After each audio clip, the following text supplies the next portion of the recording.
जिन्हनि जीअं तव्हांखे असां पहिरीं पाणीअ जे बारे में बि ॾेखारियोसीं, शाख जूं लोकेशनियूं बि असां तव्हांखे ॾेखारियूंसीं। हिन वक़्तु जेको आहे असां हिते अंबनि जे बाग़ में मौजूदु आहियूं।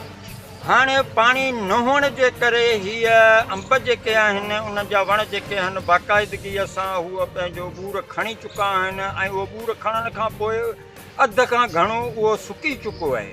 ऐं तव्हांखे असीं ॾेखारियूं पिया त वण बि सुकी विया आहिनि, ॿूर बि सुकी विया आहिनि। हिन वक़्तु जेको आहे हीअ अंबनि खे बि जेको आहे असांजो जेको मेवो आहे ऐं उनखे बि हिकिड़ो कापारी धकु लॻण जो हीअ अंदेशो आहे। छो त हीअ जेकी हुकूमत जेकी आहे इहा हिकिड़ो ज़राइत जे पोयां काहिजी पई आहे।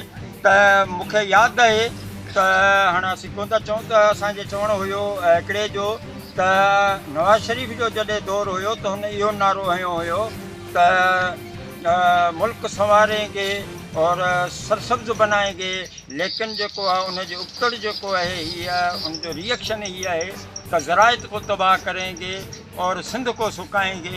हाणे हीअ तव्हां ॾिसी सघो था, हीअ तव्हांखे लोकेशन।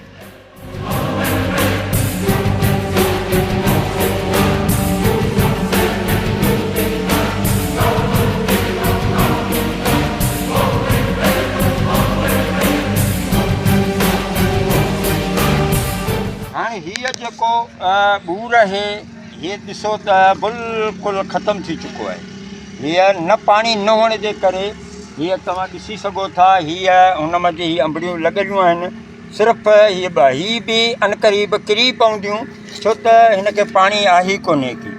ऐं हिन जी हीअ पोज़ीशन आहे, हीअ तव्हां ॾिसी सघो था। हीअ मथे हीअ हेठि हीअ जेको ॿूर झलियो वियो आहे हीअ बि ॿूर हिकिड़े क़िस्म जो कूड़ो ॿूर हीअ जेको आहे थी चुको आहे। हाणे हिननि खे बि जेको आहे ज़राइत ते ऐं हिननि बाग़ाई जेके आहिनि इन्हनि जेके लाखों रुपए में बाग़ खया आहिनि।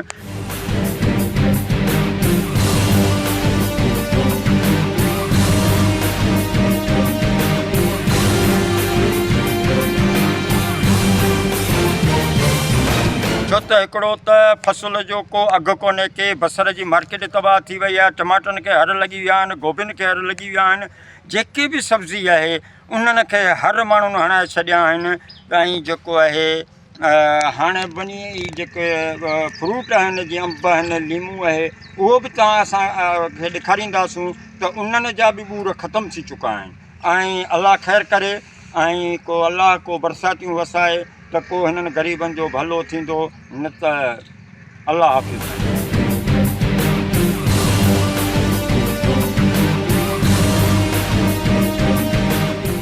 त जीअं तव्हांखे असां जेको आहे हिन बाग़ में जेको आहे अंबनि जो ऐं जेको आहे चकुनि जो ऐं हीअ लीमा आहिनि, लीमनि मंझि जेको आहे हिकिड़ो बि लीमो मौजूदु न आहे। हिन जा बि ॿूर जेके आहिनि ख़तमु थी चुका आहिनि। इहो बि तव्हांखे असां ॾेखारींदा हलूं पिया त हीअ रुॻो सिर्फ़ु पाणी जी वजह सां जेको आहे हिन वक़्तु ही ज़मींदार भाइर ऐं जेके बाग़ाई आहिनि उहे ॿुॾतर जे शिकार में आहिनि, छो त का बि शइ मुहैया नाहे।